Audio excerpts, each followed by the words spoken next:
Welcome to the Skip and Shannon Undisputed podcast. I'm Joy Taylor. You can catch us Monday through Friday at 9:30 a.m. Eastern, 6:30 Pacific on FS1. Here's what this podcast is all about. It's an unscripted, unfiltered, undisputed version of the day's show, and there is a lot to get into in today's podcast. Skip has a problem with the way that Eli Manning handled Odell Beckham Jr. and the Giants' trip to Miami. Shannon drops a bombshell saying that if T.O. is not in the Hall of Fame, no one should have a gold jacket. Eric Mangini and Rob Parker drop by to discuss the recent comments from Jimmy Johnson on Tony Romo. Plus, another Hall of Famer, Mr. Chris Carter, is here to talk about how good and disrespected Julian Edelman is. And actor Michael Rapaport comes by to talk about his New York Football Giants and the problem with wearing Timberlands on a boat. Ready for Undisputed? Let's debate. Let's get started in the NFL. The finalists for the Pro Football Hall of Fame were announced yesterday. LaDainian Tomlinson and Jason Taylor among the first-year eligible players. Who is that Taylor guy? Who is that guy? Terrell Owens didn't get in his first year of eligibility last year, but he made the list of finalists again this year. By the way, congrats, JT. Shannon, should T.O. be in the Hall of Fame? Absolutely. Hello. My name is Shannon Sharpe, and I am the co-host of Undisputed with Skip and Shannon.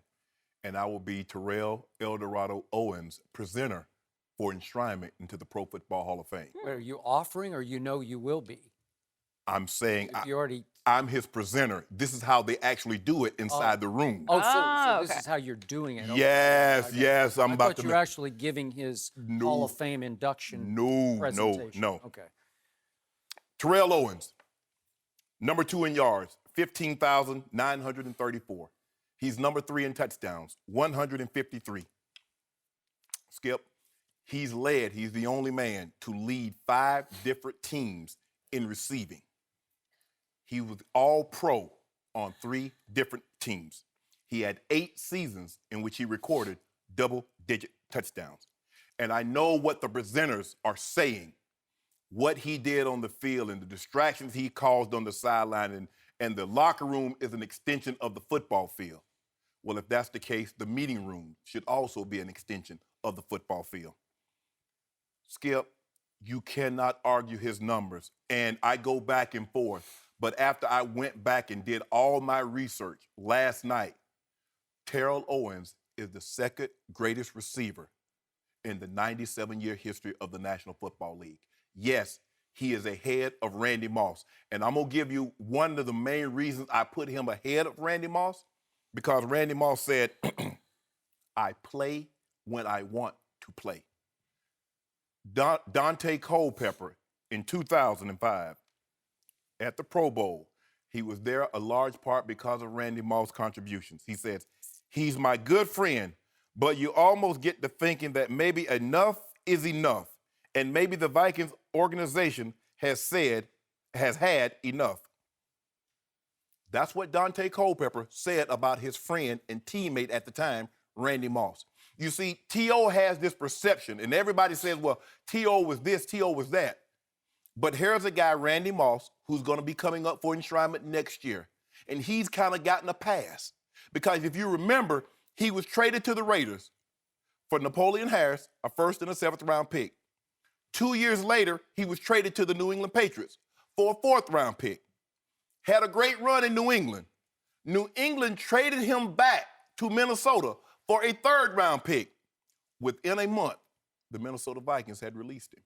Is this about Terrell Owens or Randy Moss? Well, let's stay on topic. No. This is my argument. You'll get to make your argument. Don't tell me how to make my argument, because I'm not going to take. This is absurd. No. We're leaving the tracks. No, we're not. This is about Terrell Owens. We'll do Randy Moss when it's time.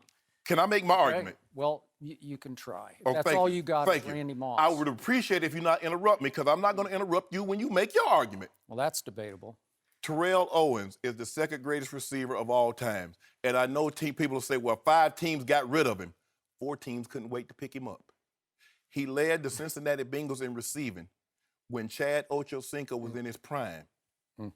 Chad thinks he should be in the Hall of Fame. He went there and led that team. After being in Buffalo, which he led that team, who paid Peerless Price a ton of money. Peerless had already gone to Atlanta at the time, but it just goes to show you what they thought of this young man. He had 8 years in San Francisco, gold standard, all pro. Goes to Philly, 2 years, All-Pro. Goes to Dallas, All-Pro. When you crunch his numbers, when you look at what he did on the field, there is no question. Take it from a guy that has a gold jacket. And a lot of us has talked about this ad nauseum. If T.O. is not a Hall of Famer, they need to tear the building down. Lord have mercy. Hold on, Skip. Lord have mercy.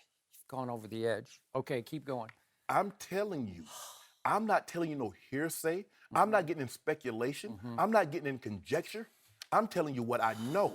And I'm telling you what 35 guys that I have talked to that wear a gold jacket.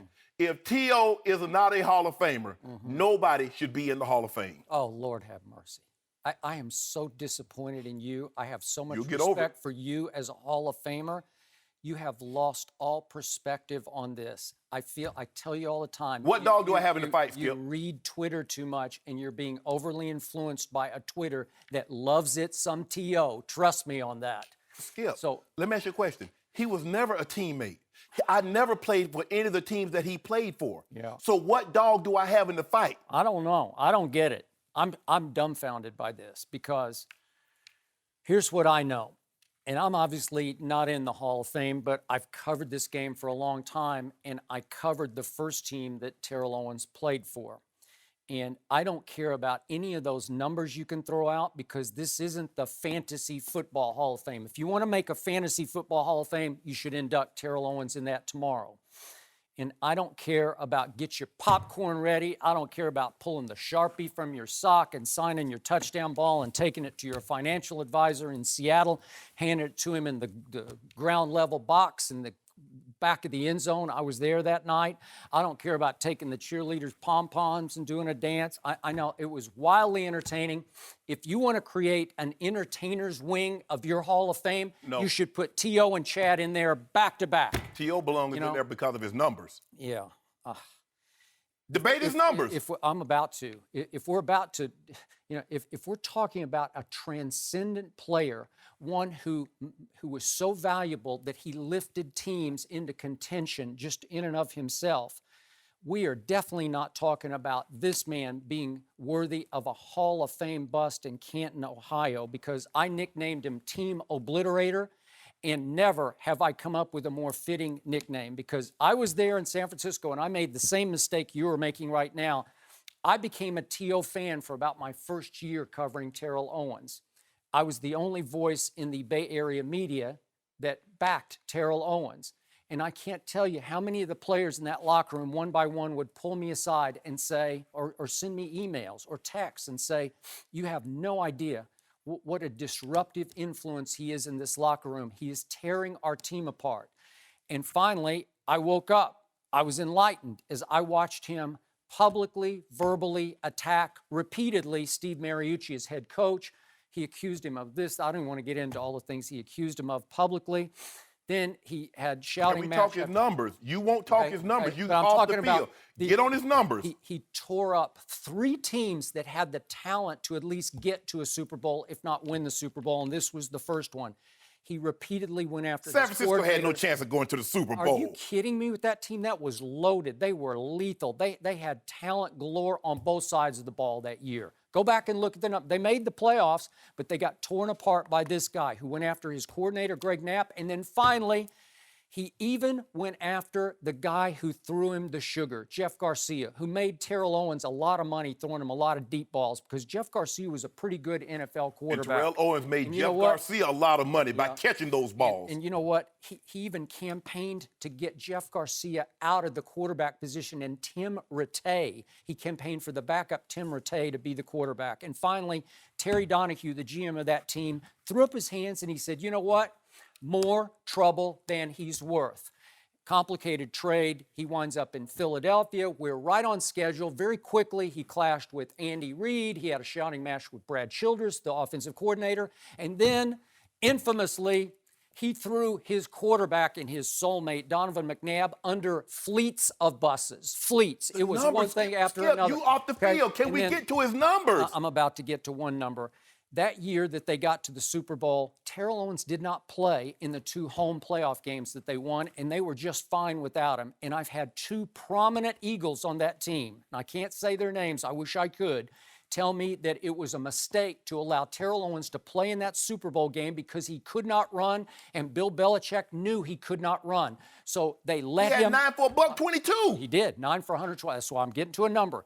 And it had no impact on that game. And finally, he threw Donovan threw a deep ball to Greg Lewis that got them back in the game, a deep touchdown pass, because they've said, I've been told repeatedly by these 2 guys, it was a mistake because Donovan became too T.O. conscious, and it was just, yeah, we'll let you have that, we'll let you have that, we'll let you have that, and it had no impact on a scoreboard. They didn't let T.O. have nothing. T.O. went and got those yards. He got not. those.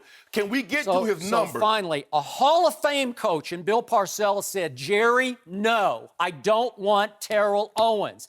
And Jerry, who's more box office than winning, said, I got to get your popcorn ready. And here he came, Terrell Owens. And right on schedule, he clashed with the Hall of Fame coach in Bill Parcells. And he had a big incident and shouting match with Todd Haley, his offensive coordinator, which led to a practice field confrontation with the most respected player in that locker room, and Jason Witten. And finally, even Dallas said, that's enough. So I don't know what, it's 3 teams that were really good teams that were torn apart by a guy who hurt his teams more than he helped his teams. I'm sorry, he belongs in the Hall of Shame. Hold on, just for a second. I could swear the debate was, does he belong in the Hall of Fame? Is he trying to be the Pope? Is he trying to be a Catholic priest? Because you still won't give me his numbers. I just told you, put him in the fantasy football Hall of Fame. So let me ask you a question. They don't count. Did he win it? How many rings does he have? None. There's a lot of guys that... Okay, none. None. How many rings Steve Largent have? None. I don't care. Well, take him out. He wouldn't be in my Hall of Fame. Skip. Take him out. Hold on. So is this the same Bill Parcells that were allegedly called Leon Hess the night before the Super Bowl when he was coaching the Patriots? That's not that Bill Parcells, is it? What does that have to do with What does T.O. have He to... didn't want him. He didn't want him on his team. You see how you do that, Skip? You want to bring up everybody... Hold on, wait a minute. Do you want to take Bill Parcells out of the Hall of Fame? Is that what you're saying? Well, you go ahead and make your argument, and then when you're finished, let me know. Well, I'm asking you. Should Bill Parcells not be in the Hall of Fame then? I'm asking you a question. When you're done, just let me know. Just give Joy the side, and I'll continue. What's the question you ask? Is it the same Parcells who called Leon I just Hess? want to know... Yeah, that Parcells. I want to know that you're willing to bring up T.O.'s baggage where you won't list any stats. Because at the end of the day, the Pro Football Hall of Fame is about numbers. It's about stats. You gave no stats. Hold on, wait a minute, Skip. You will not list T.O.'s numbers, the 1,078, the 15,934, the 153 touchdowns, the 5 different teams he led in receiving, the 3 first-team All-Pro for 3 different teams. You listed none of that. You want to bring up all T.O.'s baggage, but you won't bring up any of Bill Parcells' baggage. There's a lot of guys that's in the Pro Football Hall of Fame that have off-the-field baggage. He has no off the field. 0. Didn't get in trouble. All I'm saying is this, is that when you look at T.O.'s numbers, he deserved to be a first ballot. They listen, and I understand that media members are human. And if you rub them the wrong way, when they get an opportunity to get back at you, they will. Will you please list his numbers? Okay, but he didn't rub the media the wrong way. Well, that's not what happened. He rubbed coaches and general managers and quarterbacks the wrong way. That's who count here. That's all I'm saying. He was great with the media. He could be a quote machine with the media. I think the media generally liked him. I think a lot of media members were entertained by his antics. Media likes a lot of guys, but if they don't have the numbers, they're not going to even come up on the ballot. T.O. has the numbers. When you're the second in receiving yards, you're third in touchdowns, you're 8th in catches. He was a lot higher when he retired. You led 5. Nobody in the 97-year history, they've been playing pro football for 97 years. No man has ever led 5 different teams in receiving. Okay. He was 3 times first team All-Pro. That's not Pro Bowl. The media, the media, the ones that you said that he obliterated and they held that against him. No, they They didn't. voted for him. I didn't say that. Skip, you and I both know that Terrell Owens deserved to be in the Pro Football Hall of Fame? I don't know that. I absolutely know it. I told you he's Hall of Shame to me. I've told you what my test is for the Hall of Fame. It's very simple. If I have to think twice about you, you're not in my Hall of Fame. As far as I'm concerned, if I have to think twice, and I think 20 times about Terrell Owens. The mere fact that Terrell Owens' name comes up and you even have to think, you ought to be ashamed of yourself. I think just the opposite. Terrell Owens is the second. Listen, I don't really wear my jacket. I don't really wear the ring. I don't really tout myself because I want people to address me as Shannon. Joy Taylor, I was fortunate enough on my third try to get into the Pro Football Hall of Fame. If Terrell El Dorado Owens is not a Pro Football Hall of Famer, everybody that's in there, all 303, 313 members, need to come out. That's absurd, Shannon. You know it, and I know it.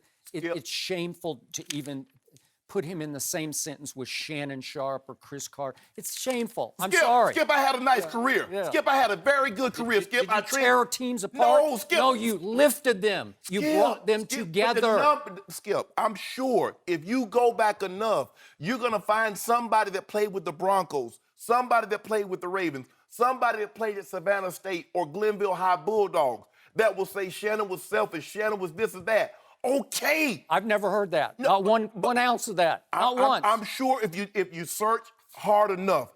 But Skip, there's no denying this young man. Well, he's not a young man. There's no denying his talent. I saw it firsthand. He got the same treatment that Jerry Rice, that a Chris Carter, that a Randy Moss, a Sterling Sharpe. They got the number one corner every single week. You went into the game and you said, we gotta stop him. Now, I'm not telling you what somebody told me, Joy. I'm telling you what I know. Every game, if you couldn't stop 81, you were in for a long day.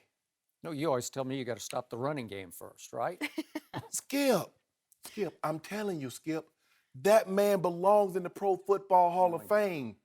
And please don't throw Cincinnati and Buffalo in it. Those were pathetic teams at a pathetic point in his career. They're teams.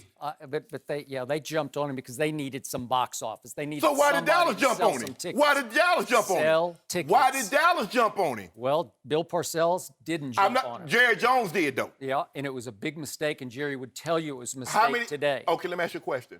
After T.O., they went to the playoffs. They were the number one seed and they lost. Mm-hmm. How many times did they go to the playoffs after they got rid of T.O.? Oh, so he was the driving force of the. You keep telling. Oh, no. It doesn't matter. Was I the driving force behind the Broncos? Absolutely not. I was in the back seat. Leg kicked up like this, enjoy it. Have a legs in the back seat. TD and John drive it. I'm right. You need me? What you need? Oh, so you're saying you didn't belong in the Hall of Fame? Skip, my numbers speak for themselves. Whether they put me in or not, Skip. Well, then you were in the driver's seat, I guess. No, Skip. I was a very, very valuable cog on two different teams that won the Super Bowl. Mm-hmm. Yes. But Skip, I'm not telling Skip. I get all of that what T.O. did in the locker room because I had friends on that team. I had coaches that coached, and I get it. But you look at this man's play on the field. He's the second greatest receiver to ever put on shoulder pads, a helmet, and a pair of cleats. Was he entertaining? Absolutely. But Skip, he blocked, he ran after the catch as well as any receiver have before him or since him. Skip, I got no dog in the fight. Do I know T.O.? A little bit. Had one conversation with him in depth a long time ago. Talked to him last year. Mm-hmm. And I said, keep your head up high. But Skip Bayless, he was a dominant, he and Randy were the preeminent players of their eras. He's the second greatest receiver. You can debate all other positions. We debate, is it Bruce Smith? Is it Reggie White? Is it Deacon Jones? Is it Merlin Olsen? We have a little debate about corners. You have a little debate about safety. Offensive lineman, is it Jonathan Ogden? Is it Munoz? Mm-hmm. Is it Larry Allen? Yep. Running back, Jim Brown. When it comes to receiver, to go to Jerry. Okay, we've all agreed with that. The second greatest receiver, Skip, is this man in the middle of that montage. I vowed I Skip wouldn't would do this. debate Michael Irvin. You know, I Ain't no would- debate, and I love yeah, Mike, but Mike, Hey, man, you need to I stop. vowed I wouldn't use these stats. You kept asking for numbers, but I think it was 3 times that Terrell Owens led the league in dropped balls. And I know that last year in San Francisco he did. And they had a big game coming out of that 9/11 break. How many times against the did Brett St. Louis Favre lead the Rams. league in Go back and interceptions? look what happened against the St. Louis Rams when they were riding high and see how clutch he was in that How game. many times did Brett Lord Favre have mercy. lead the league in interceptions? He was more dominant at his position than Brett was at his. Well, Okay, we gotta so leave it there. Then Brett Favre doesn't belong in the Hall of Stop. Fame. Skip. He does. Ain't no We'll find out one guy soon, though. The belongs Hall in of the other, Fame take the other selection guy. committee meets the day before the Super Bowl in Houston to select the class of 2017. No mercy. Let's talk about your Giants, all right? Odell Beckham Jr. and Victor Cruz were seen partying at a Miami nightclub with Justin Bieber and other celebrities Sunday night. The players stayed out until at least 6 a.m. Monday morning, and then Beckham, Cruz, and other Giants players were seen on a boat Monday in Florida, of course wearing Timberlands because it's cold there. Eli Manning talked about it yesterday. Let's take a listen. When I saw some of the pictures, I was a little disappointed just because obviously they didn't pack accordingly. They didn't have any shirts, obviously, and kind of all long pants, no shorts, no flip-flops or anything. So just disappointed on their packing and not being prepared for that situation. Michael, do you like how Eli handled it? I think he handled it great. And I've had so many frustrations with Odell this season, last season with the Josh Norman and the field goal net and, the celebrations and all that stuff. But I think, like Eli, you just have to accept, first of all, he's 23. It's an off day. You know what I mean? If he wants to go down there on his off day and hang out on a boat, the real problem I have is, like, why are you rocking Timbs on a boat? You don't need to rock Timbs. That's the real problem. Because my era of New Yorkers, we brought the Timberlands into the mainstream, and you're not supposed to wear Timberland boots on a boat. Okay, but Eli handled it really well. And I think, Eli's 36. He's their quarterback, but at the end of the day, he's a 36-year-old dude talking about a 23-year-old. Married with 2 kids. Yeah, talking about these are young dudes that are out there. It's really a generational thing, and I think he did it good, especially right now, because they've poked at each other, in the press this year. But I think Eli handled it good. So was this a bye week for your New York Football Giants? It's a Friday night. It's their off. What did you No, do on Sunday night? What, was it Sunday? Yeah, Sunday after the game Sunday. in Washington. Okay, and then Monday, and then the next day, was he at practice? They didn't have practice, but you're going to go to Miami to lie on a bask in the sun on a boat to get ready for a game on the frozen tundra, Lambeau Field. You can't defend this. He has to decompress, man. Oh, okay. He's been going hard all year. He's the #1 wide receiver in the game. Yeah. Period. He's a little wacky. Yeah. I don't agree with all the fashion choices. The dances are ridiculous, but he's a star, man, and he's proven it. And I feel like he's matured even through this season. I think he's picked up his maturity. I'll buy that. And at the end of the day, it's like he's coming into his own as a young man and as a football player and as a celebrity.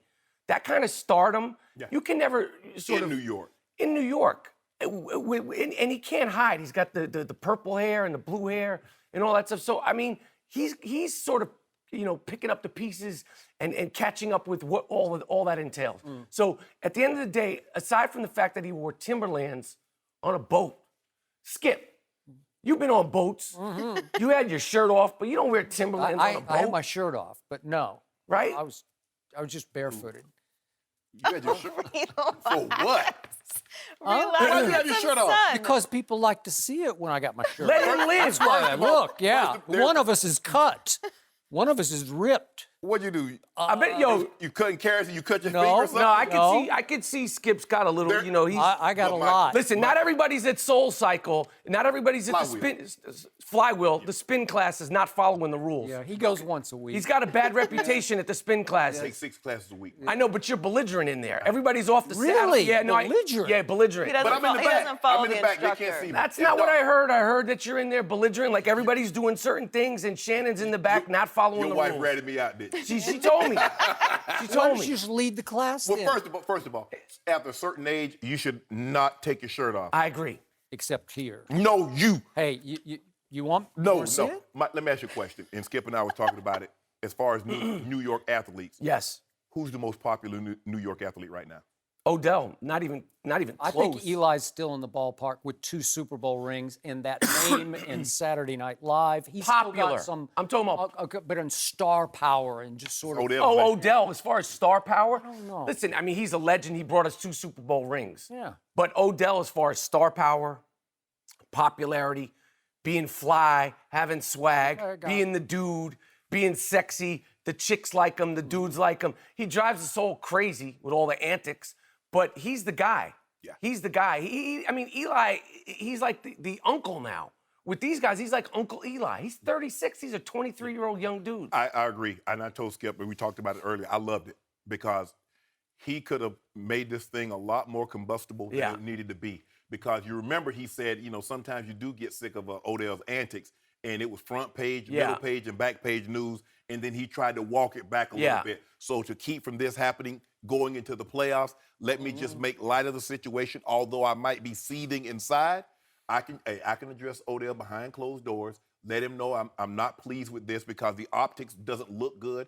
If it was a bye week, I get it. But since it wasn't a bye week, I would prefer you be here going over game tape, getting extra treatment, as opposed to being on a boat with Tim's. So I get it. I think Eli handled it very, very well. I don't have a problem with him going because, like I said, now, the team, Skip, the team not flying back with the team, obviously he worked that out with Ben McAdoo. Now, other guys are going to see down the road at some point in time, well, you didn't make these guys fly back, so I want to stay behind and do something. So that's going to be, he's going to have to address that issue at a later date in time. But what he did do is put a big old bullseye on his back. Odell? Odell. He's already got 17 bullseyes on his back. Well, how many more could he possibly have? This one big with red. You mean in terms of if he doesn't play at Odell Beckham, that has nothing to do with it. But it doesn't. But that's not what the media is going to say. But don't you think a guy's entitled to decompress? Yes. But I'm saying the optics of this. Yes. He didn't go to a spa. No, but also who else was down there? Hold up. Victor. Like it's like we're just talking about like the whole. We talking about the Timbs. What about the wraparound flannel shirt? Yo, his dress style is totally nuts, man. Like the dude on the far right, the wraparound flannel. Yeah, the whole picture. And jeans. Everybody got on jeans. Yeah, it's one guy came prepared. He got on shorts, but the rest of them got on. Oh, okay. No, the whole setup is questionable at best. But that being said, it's Odell, and as far as bullseyes, he's got targets on. Skip, man, because he didn't get invited. So he could take his shirt off. So, Mr. Rapaport, you got to be honest about this. Yes. This was a bad look and a bad sign for your team. Does it make you think any less of their chances at Aaron Rodgers on Sunday evening? No. I mean, I think that's going to be a good game. It's going to be a tough game. You got great offense with the MVP of 2016, Aaron Rodgers. Oh, please. Going against great here we defense. go again. and the Giants are getting hot.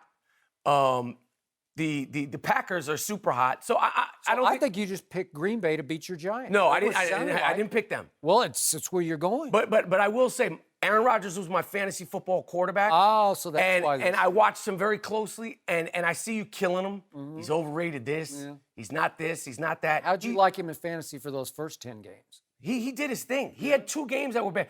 And his offensive line doesn't get the credit they deserve. And I'll tell you this. We talk about Dallas's offensive line and Oakland's offensive line, New England's offensive line. No other quarterback holds the ball as much as he does. And he doesn't get touched. He doesn't get touched, and that's because of his offensive line. Give them credit. So, now, I got my Giants beating them.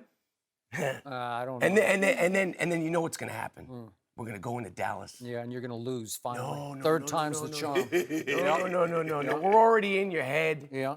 It's over. So, by the way, who do you want to win? How did Aaron do for you in fantasy the week that Dak Prescott played at Aaron Rodgers? How did he do that week? That was before they totally maneuvered and changed the offense. Okay. That's why he's the MVP. They got a receiver, Ty Montgomery, playing running back, who's now a top 15 running back. So wait a second. The MVP of the NFL is going to lose another home game. He's already lost 2 since the Super Bowl run. He's 3-5 in the postseason. Is Aaron Rodgers? And you've already predicted he's going to 3-6 with 3 home losses in the playoffs. He's the MVP. That's horrible. It's the regular season, right? Okay, so he's a regular season quarterback. He's not a postseason quarterback. Please help me out here. That's what you're telling me. Please help me out here. Yeah. He can't. He's with Tom Brady. It doesn't matter. Tom Brady could have thrown 10 touchdowns, and he'd have been the MVP. Didn't Tom Brady only play 12 games? Only 12. And what happened? He was hurt?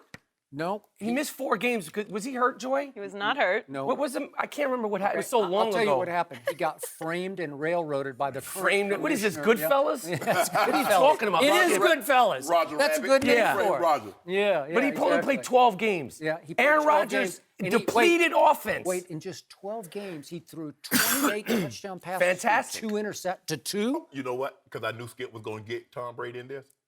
Aaron Rodgers in 12 games threw 31 touchdowns with 4 interceptions. Okay. Had 68% completion. I like Tom that. Brady had So, wait, 67. I like Aaron that. See, I Rodgers don't do the stats. I do the He threw facts. 7 interceptions and lost 4 fumbles, so that's 11 turnovers. No. And Tom just had 2 turnovers. But he missed 4 2 games. and 12 or 11 in. You said in 12 games, the 28 and 2. I gave you in 12 games, 31 and 4. Okay. With a higher completion percentage and 2 fewer yards. You're not impressed with what Aaron Rodgers did out there with that depleted offense? He was 4 and 6, and all of a sudden, that's been the reason he gets MVP because he went 4 and 6. That's the reason he gets it is because he was so Matt bad. Ryan's going to win the MVP anyway. So. They completely adjusted their offense. Oh, okay. And look what they and he said we're going to run the table, and they ran the table. He said he Pick 'em. thinks they're going to run the You table. should pick them. No, I'm not doing that because I want to see the Giants And the walk into Cowboys? Dallas. Yeah. Can we get it? Please, can I book myself the day after that game? Can I book myself right now? We'll have a parade of Yeah, there's going to be a line. Everyone's long coming line. in. Yep. Because the Giants One are at going a to be the time. one, and you're going to need the ice bucket You got challenge. Aaron Rodgers for MVP. Yes. He has Tom Brady. I got Matt Ryan. We all got a case of do. You got to. No, I'm not No, betting he's Oh not yeah, Tom on it. yeah. I'm Dak. On Sunday, Tony Romo got his first playing time of the season. He played 1 series and threw a touchdown pass to Terrence Williams. After that game, Jimmy Johnson had a very interesting take on Romo. Let's take a listen. I don't want to stir up controversy, but in my opinion, if Tony Romo was healthy and getting all the snaps, he might make more big plays than Prescott. But this is the thing, though. We're joined by Eric Mangini and Rob Parker. I love Talked that. A little bit about this yesterday. I'm sure you I love do. this, just the whole idea of, I don't want to start a controversy, but I'm going to start Then one. you drop a bomb. Right. I love that. Well, Skip, Dropping knowledge. Oh, okay, Sharing okay. insight. Coach Mangini dropped similar knowledge yesterday. on this Exactly, show. and then ran away and left Skip, thinking about it. No, I walked away slowly. Concerned. Skip, let me start with you. You were watching this post-game show when Jimmy I said was. this. What did you think when you heard it? The first thing I thought was, is there any way that Jimmy would want to undermine Jerry, like see Jerry fall on his face? But no, I think Jimmy was speaking his heart. I think Coach Mangini spoke his coach's heart yesterday on this show because I think a lot of coaches look at Tony Romo and then Dak Prescott and think, well, gee, he's healthy and he looked really good in his little burst that he had Sunday. That throw was right on the money. Well, yeah, he's done that before. Do you know how many years I have loved and hated Tony Romo? Do you know how much sleep he has cost me? Do you know how much sleep Coach Mangini cost me last night? I swear I couldn't go to sleep thinking about this because I get it. It's a coach's point, but I'm a fan. I would like to think I'm a knowledgeable fan. I have lived and died with Tony Romo, and I'm done with him. I've seen enough. And the more I think about this, it sickens me and it saddens me for Dak Prescott's sake because he's never going to do enough. He'll never win this job. As long as Tony Romo is there and you look at Tony's body of work and you see these flashes and glimpses, you're going to say, sure, he throws it down the field better than Dak. I'm going to say it again. Tony Romo is high risk, high reward. Back on our old show, you and I used to talk endlessly, even off camera, about this. I just can't ever trust him, and I trust this kid with all my cowboy-loving heart because he showed me what he could do, not in 2 games or 4 games, but through the whole year. I saw him go to Aaron Rodgers and outplay Aaron Rodgers. That's pretty good for a rookie quarterback. I saw him go to Ben Roethlisberger and outplay Ben Roethlisberger and make clutch plays late in that game with 42 seconds left to win. And a lot of coaches love Kirk Cousins. I happen to not love him. But I saw Dak Prescott outplay Kirk Cousins at Washington and then make the clutch plays to beat Kirk Cousins, who threw for, 449, but to outgun him in the red zone and the plays that really mattered on Thanksgiving Day stage. And it's not enough because Romo's there and Romo's healthy. And I can't get the classic vintage Tony Romo game out of my mind. It's back in 2013, the 51-48 game against Peyton Manning. This is Romo to a T. This is Tony Romo going 25 of 36 at Jerry World for 506 yards. How many quarterbacks are capable of throwing for 506? Not very many. Handful, right? That's hard to do. I don't care what you say. 5 touchdown passes. But with 2 minutes and 4 seconds left, Dallas is backed up on its 16-yard line. And right on schedule, what does he do? He throws it right to Danny Trevathan of the Denver Broncos. Just hit him like he was the one open receiver on the play. And all Peyton had to do is come back out on the field and sort of run out the clock and set up a chip shot field goal. And it's 51-48 Peyton over Tony Romo. That's Romo. I don't want that guy anymore. And you brought up yesterday, the one game against Philly, I think you were poised to text me at the end of the game, right? You're going to lay it on me.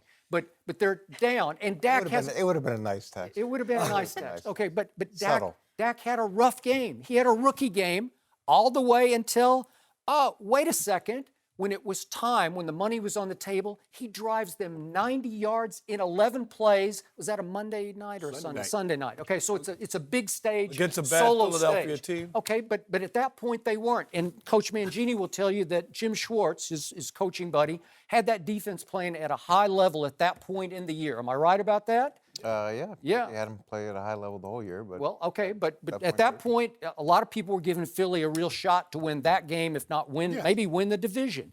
And again, 90 yards in 11 plays without a mistake to tie the score, and then they start overtime, 12 plays, 75 yards, no mistakes, 5 yards to Jason Witten, ball game.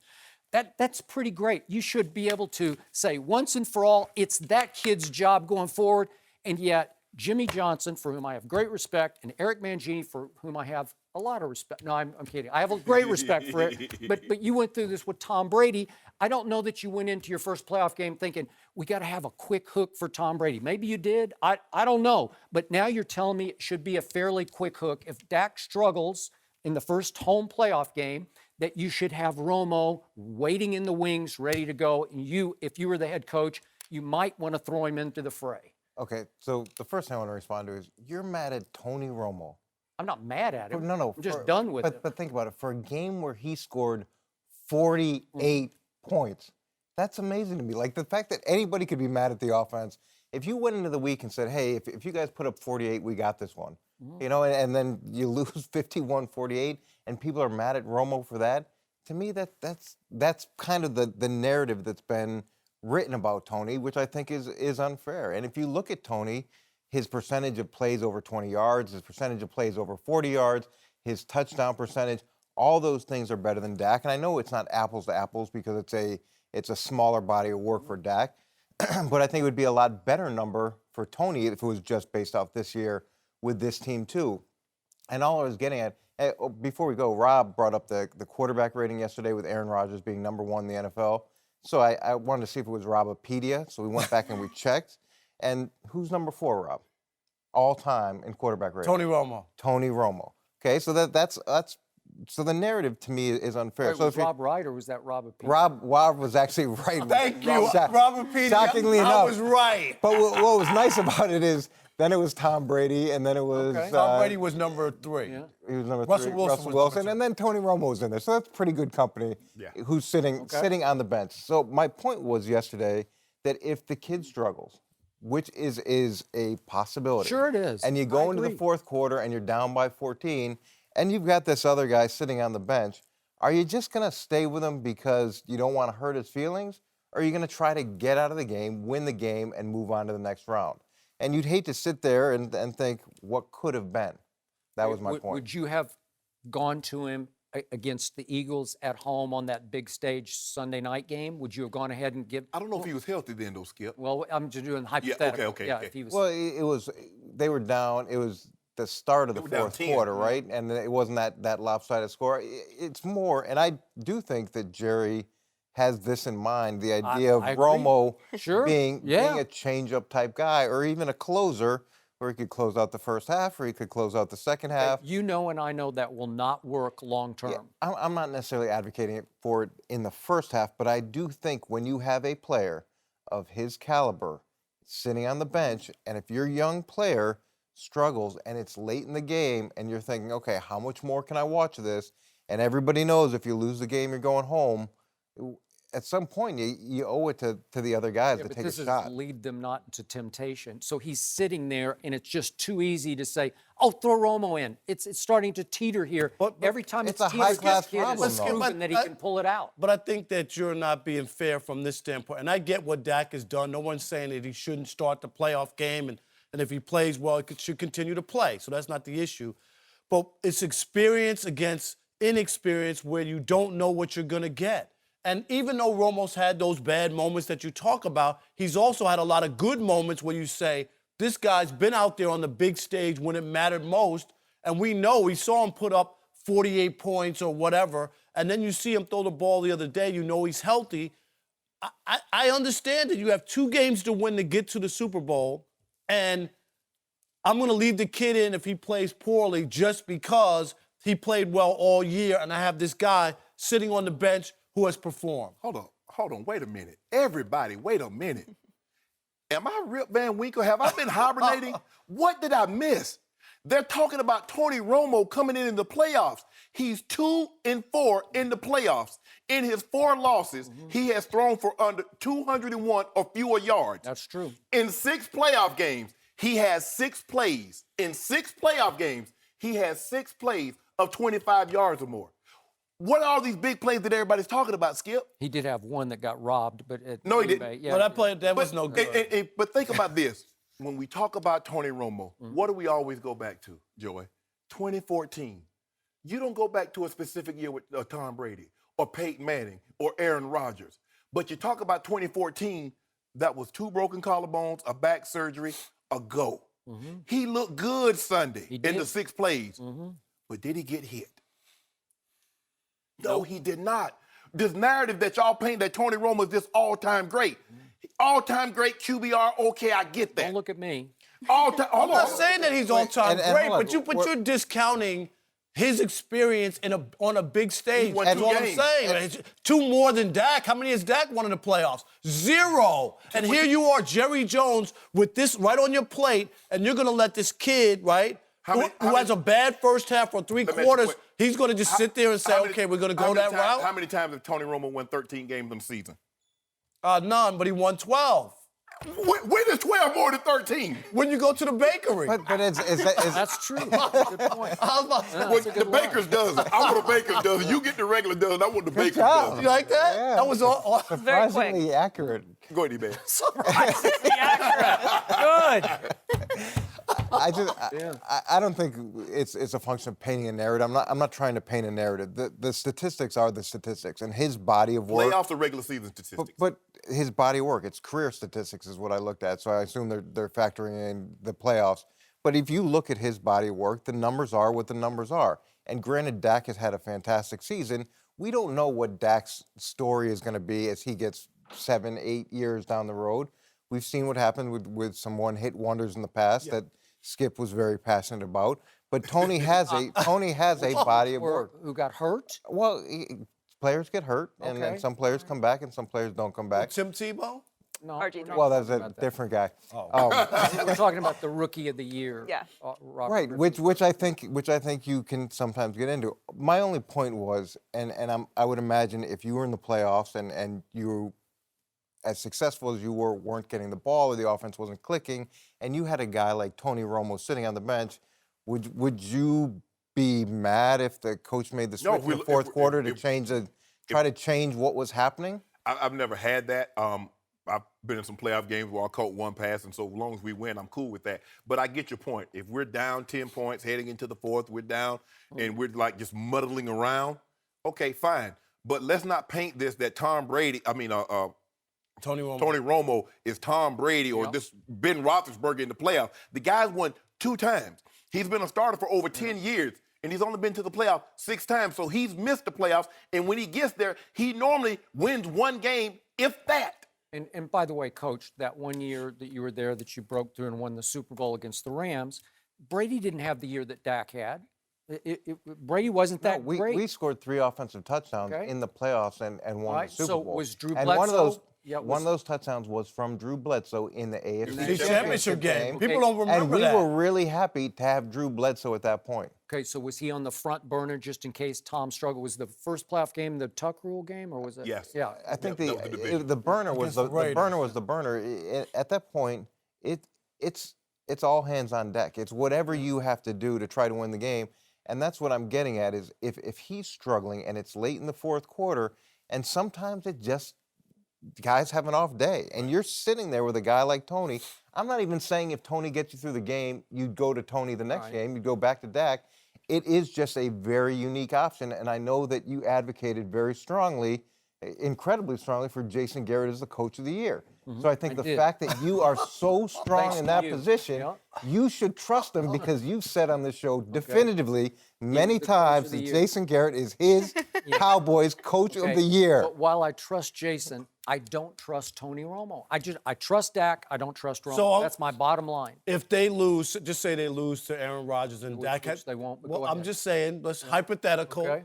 and they lose and Dak has a bad game. You're good with it if he plays the entire game. They lose by Yeah. 14 points, and you just say, hey, he got his chance. He played all year, and I'm cool with it that Tony never got in. You would be cool with that. Your opinion is disqualified because you hate the Cowboys. I don't hate the Cowboys. Why would I hate the Cowboys? Well, Skip might not like this conversation, but Jerry Jones most certainly does. No mercy. Julian Edelman had 8 catches for a career best 151 yards and a touchdown in Sunday's win against the Dolphins. Since Week 13, Edelman has the 3rd most receiving yards in the NFL. We're joined by Chris Carter. Skip, let me start with you. Yep. How valuable is Julian Edelman?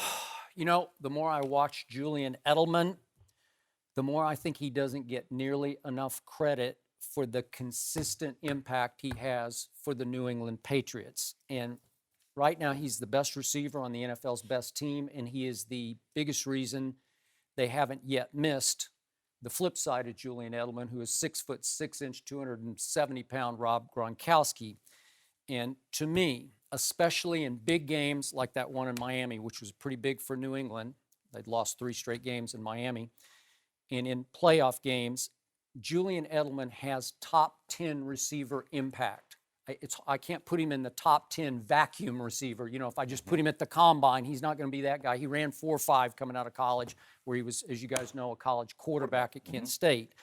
But when the money is on the table, this guy comes to play. And to me, Shannon's brought this up before, but maybe there's this operating that sometimes the little white receivers aren't taken quite seriously enough, consistently enough. Maybe that's operating. No, it's always is operating. Okay, all right. But maybe the flip side of that is because he is a little white receiver, he's not quite getting the credit he deserves because nobody will make more clutch catches than this guy does for the Patriots, the money catches, the 3rd down catches.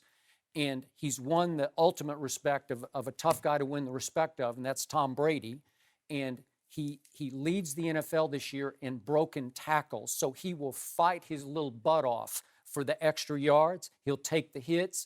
He'll squirm. He'll scratch. He'll claw for one more. You know, again, you can call it overachieving, but if he gets loose like he did Sunday in Miami, he can go the distance. He can get you 60 or 70 yards, unlike some of the other little slot receivers. Like Cole Beasley is much quicker than he is fast, but Edelman's still pretty fast down the field. So to me, I look at he's 2nd in the NFL this year in 3rd down receptions, so that's money time. And again, he's tied for the lead in broken tackles, and that was career best, as you said, 151 yards in a big game when they had home field advantage on the line. But playoff time, money time, since 2013, he's number 1 in postseason catches and yards. And again, they've played the most playoff games, but still, you got to go get open and you got to catch the football. And he's number 1 in receptions for 1st downs. And to me, if I go back to that Super Bowl 2 years ago against the Seattle Seahawks, the play of the game, they're down 24-14. Could we see this play? It's 3rd and 14 at their 28. Brady steps up through the rush and guns it to Edelman, who takes Cam's best shot square in the face. It was close to helmet, and he wobbled, but he got right back up. Boom. And should he have been in the concussion protocol? Maybe Absolutely. so. Yeah, probably so. But guess what happened? He came right back 3 plays later and caught another ball for 21 more yards. And later in the game, he caught the winning touchdown pass. He's the little money receiver. And again, to me, he's just not getting enough credit for the impact he keeps having on the best team in the NFL. Well, there's a couple of things at play of why he doesn't get credit. It's fairly obvious that players like him, players like Wes Welker, and especially if they play with Tom Brady or they play with Peyton Manning, Brandon Stokely was another one, that we're not going to give them credit because there's certain type of stereotypes with running backs and with wide receivers. So, Skip, you're right, but you're one of the few people that will say it. And that's what, when they analyze it, they don't look at how many yards since this week, is he leading? Because if it was another guy, if it was Gabriel from Atlanta, we'd be talking about it. He's a playmaker. So anyone who plays this position in Tom Brady's system is going to be under this type of critique. Okay. Troy Brown. People said, they discredited his ability to be able to play before Wes Welker. Wes Welker compiled great stats playing in this system. So other people have done it, so that takes away from giving them credit. But we're talking about the here and the now, all right? With the lack of weapons that they had, he is a very valuable player. So elite and all that doesn't matter. But let me tell you something who I think is more important coming down the stretch. With him playing in the slot and no Gronk, we know we got Bennett, who's going to be in the slot for the most part, every once in a while outside.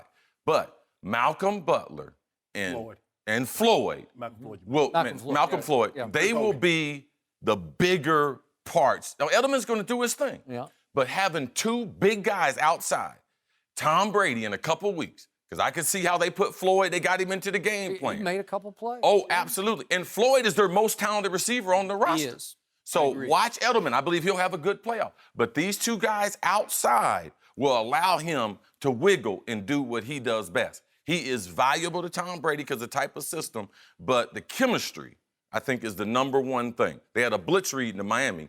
He settled into the zone. Tom hit him. He got a big block going down the field, made the big play. So From Floyd. yes. So, yes, I like him. I believe he's very, very important. I believe the color of his skin has a lot to do with how people evaluate him and others who play the position. But is he key for New England in the month of January? Absolutely. Absolutely. He doesn't get the credit because why? He plays the slot. Brandon Stokely didn't get any credit because he had Reggie Wayne and Marvin Harrison outside. You minimize what Wes Welker was doing because he had Randy Moss that was catching 23 touchdowns. So that's why, and then you come back and you have Big Gronk.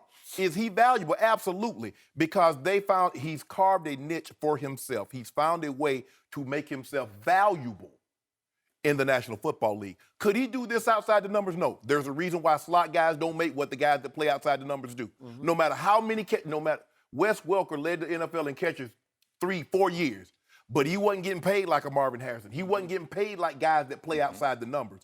Because when you play in the slot, and I spent a lot of my time there, so did you, Chris Carter. We can run guys into the officials. We can run guys into the linebackers. We can run a lot of pick plays. When you get outside them numbers, it's you and that guy. Ain't no picking. That's you and him. And so you look at him and you're like, yeah, he's good. He's valuable. He's really valuable to that team. But in that system, he adds even more valuable. I don't see him being able to replicate what he's doing in New England if he was exclusively an outside the numbers. Because guess what? We give Jordy Nelson credit because Jordy Nelson played that beast outside. He does. And guess what? They underestimated Jordy Nelson in Minnesota. And guess what happened, CC? Oh, he got them all confused. They didn't know who was going to guard him. I got him, you got him. I don't want it. Yes. So that's what that is, Skip. Those guys, you look at the Wayne Corbett, because Wayne Corbett was really one of the first guys, the white guys that played in the slot, little tough guy. And then you had the Stokeleys and the Wes Welkers and the Edelmans and all these guys, Cole Beasley. Yep. They've made a nice little name for themselves. They've carved out themselves a niche. Yep. But they play a position that if you don't play outside the number, it kind of devalues what you actually do, although you do have value. That's why they don't pay Gronk. Because Gronk does most of his damage in between the numbers. Gronk should be played like the top 2 or 3 wide receiver because he puts up those kind of numbers, gives you that kind of production. But they say, Gronk, you're a tight end. You play between the numbers, bro. We can't pay you $14, $15 million. That's Skip. The dude is quick. I think he's quicker than Wes Welker. He is. I think he has better hands than Wes. Now, Wes, early on in his career, before he had that knee injury, Wes was like a cat on the hot tin roof, boy. I mean, But I don't want to minimize him, but there are certain positions and stereotypes that comes.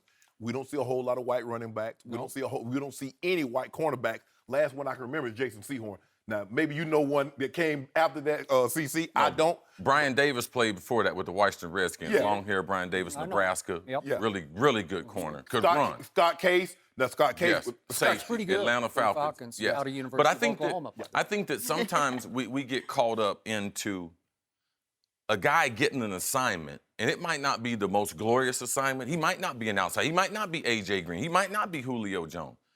But Dennis Green taught me this. If you want to increase the role that you have with me, master the one I gave you. So we got to give these guys a lot of credit for mastering what the coach gave him. You know, the coach said, hey, you going to come in and play defense? Hey, that's what I'm going to do. Are you going to come in and shoot jump shots? That's what I'm going to do. But he has made himself into an impact player through his hard work, through his fundamentals, something we talked about a segment before. He's made himself into a player. So we should be able to celebrate that and not trying to take stuff away from him. It is not easy because you're getting the ball quicker and you're in that confined area. So the defenders are around you. So you're taking a lot more shots than, say, a guy that plays outside the numbers. Because normally you take a shot from a guy, you playing outside the numbers, it's the safety.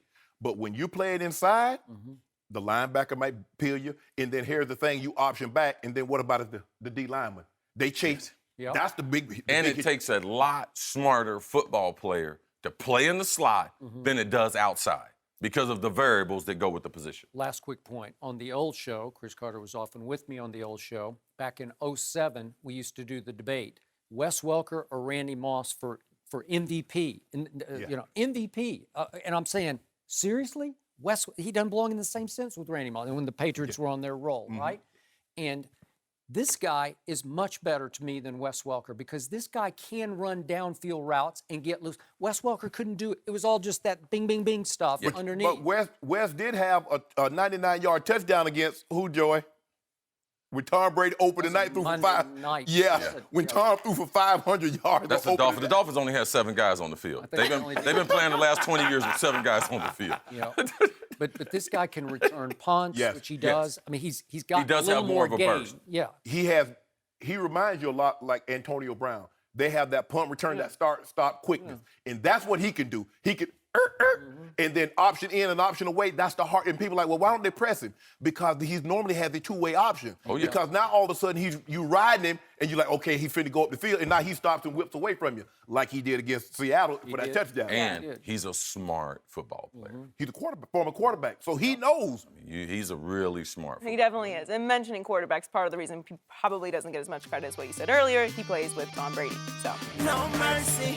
In Ronda Rousey's highly anticipated return to the octagon in over a year, she lost in 48 seconds to Amanda Nunes on Friday night.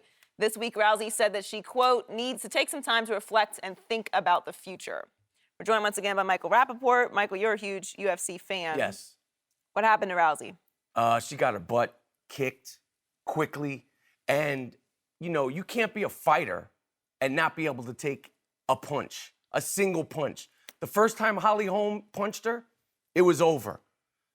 And Amanda Nunes, same thing. Done. It's like being a basketball player. You could do everything, but you can't dribble. Like literally, you could shoot, you could rebound, but you can't dribble. So you could throw him the ball, but if he can't, like she cannot take a punch. And I think it's one of the greatest sport hype machines ever to call her the greatest. The greatest at what? First of all, how could you be the greatest at something if you've only done it 12 times? She's 12-2. You're not the greatest if you've only done something 12 times. And I don't like the way she pouted afterwards. She didn't give Amanda Nunes like a pound or congratulations or anything like that. And I know she's America's lovable, arm-breaking sweetheart, okay? And they talk about her story and her struggle. Amanda Nunes is an openly gay Brazilian girl from the bottom of the favelas in Brazil. Yes. I'm sure she's got a fantastic page-turning, riveting story as well. But it's only about Ronda Rousey.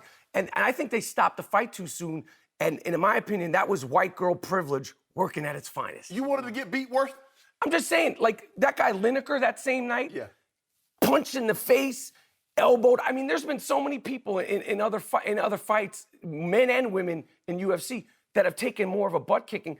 It's like she was in trouble. I'm not saying, I wanted to see her get her. I don't like to see any of them do it, but like it just seems so quick to stop it. Like, let her go down. Maybe she could recover. No, she wasn't recovering. No, she wasn't. But I'm just saying, like, I think the referee, he jumped in. That's star power. Let's be real. Ronda Rousey was never as good as everyone thought she was. She was just first. She was just first. She was the first lady that did comedy. Now, we saw female boxers, Layla Ali, the coal miner's daughter, Christy Martin. But we had never seen women get into that octagon. Think about this now. You get into an octagon, they lock the door behind you. Yeah. And somebody's got to come out. So she was first. Yeah, that's it. She didn't evolve. The sport evolved because she was had a background in judo. Okay, she could submit you. She get the females on the ground. She locked their arm, locked their leg. But while she was doing that, she was never evolving. I agree. You see, you look at companies, corporations. Apple had a computer, then everybody got a computer.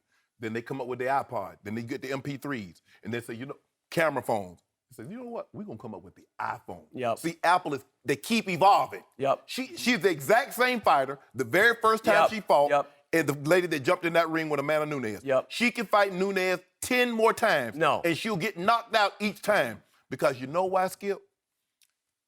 You can't love two things. Because one of them you'll inevitably cheat on. She's cheating on UFC because she wants to be an action star. In that sport, you either all in or you get knocked out.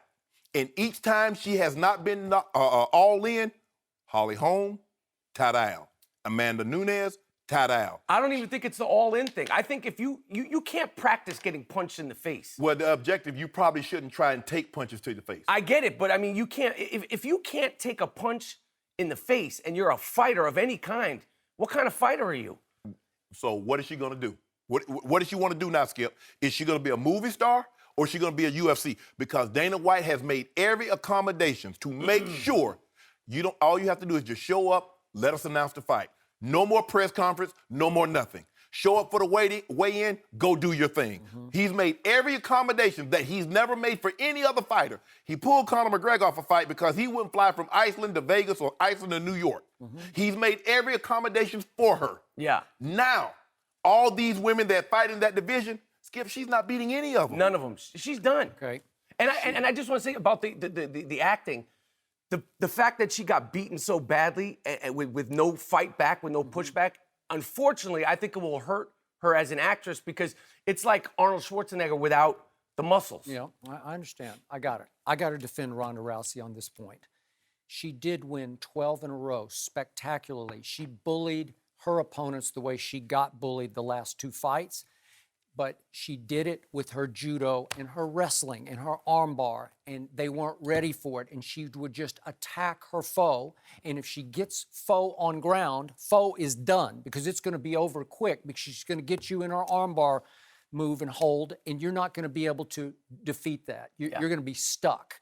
And in this case, she finally got found out. She got exposed. She can't box. She can't strike. And you say she can't take a punch. I got to tell you, she got rocked early, and maybe she got stunned early, and Holly Holm caught her actually with her foot first and stunned her. But I thought she took a whole bunch. She took 5 full-face shots from Amanda Nunes as hard as she could throw. And to Ronda's credit, she didn't go down. She never went down. She never got knocked out. She stood on her feet. She had her fingers in the Okay, cage. I know, but she stood up the whole time. I got to give her some credit for not saying, I give, no mas. I'm not going down on the canvas for you. I'm going to stand. And in the end, if you can't box, and that's why Amanda on our show in New York, she just said, I'm going to tear her apart in the first round. Is that what she said? She said it, yeah. She said, and I was like, hold on, she's the former champion. I'm skipping out, looked at like, ooh. But after she walked away, what did we say, Skip? She's going to run through me. She's going to run through her. She caught her with a left jab first, and Yes. it staggered her. And then all of a sudden, Ronda Rousey was defenseless because she can't box. And I do think she was all in physically on this one because she looked great coming into that. Yeah. She looked pudgy the last time against Holly Holm because I think she didn't eat right, and I think she did let the media responsibilities finally just overwhelm her. This time it was all business, and she walked in there and she gave it her best shot, and she can't box. No. And then John Jones tweeted about she needs to give it another try. No. She gave it another try. She just gave it. It's over. Shut it down. Yeah, you're done. Yeah, and the first Nunez punch that really connected rocked her, but she hit her with like a punch that didn't really connect, and you could just see her face. She was just stunned. flushed. Well, it's because she got hit against Holly Holm. She'd never been hit before. No. And then you get hit again, and you're like, do I want to do this anymore? I've talked to fighters, talked to Mark Breland, had a conversation with him for like 2 hours. He says when you lose and you get knocked out, it takes a piece of your soul. You're never the same. And because if you lose and you go to the scorecards, you can say if I trained differently, if I did something differently, I could have won this fight. Skip, when she got knocked out by Holm with the leg, and then she just got pummeled by Nunez, 87% of the headshots. Skip. It was wicked. So- and he should have stopped it. She was going to get hurt. She was about to get hurt, but the thing is, Skip, normally with fighters, what do they say? I'm ready to Conor McGregor. Yeah, I got beat by Nate Diaz. I want to get back in there again. No. Nate Diaz says, okay, he beat me. I want to fight again. Right. Fighters that want to fight, Yeah. they want to They get don't back take in. 13 No. No. It'll be interesting to see what happens to her, but also with the whole women's division, because she really is the star of that. Not taking anything away from Nunez. No, that's a bad lady. Yeah, no, she is the star, and I think that's the one thing that she. Not the one thing. I don't want to discredit her, but I'm saying that's the biggest thing she brought to it. And it was a perfect package with blue eyes and blonde hair. You know, Amanda Nunez is marketable as Ronda Rousey. But promotion is part of the fight game, though. That's what brings the interest. She's to the it. 10th best fighter now in that division. Yeah. If that, I don't think we're going to see Ronda Rousey fight again. No mercy. This is the Skip and Shannon Undisputed podcast, where we're delivering you an unscripted, unfiltered, undisputed version of the biggest topics of the day's show. Be sure to subscribe to the podcast on iTunes, like us on Facebook at Undisputed on FS1, follow on Twitter at Undisputed, and catch us at 9:30 a.m. Eastern, 6:30 Pacific, Monday through Friday on FS1. You can find us on channel 219 on DirecTV, 150 on Dish. Thanks for listening, everyone. That's it for us today. I'm your host, Joy Taylor. Come back and see us tomorrow. Chris Carter will be here to preview the big NFL playoff games, and Jim Jackson for all the latest in the NBA. Talk to you on Thursday. Fox Sports, one of one.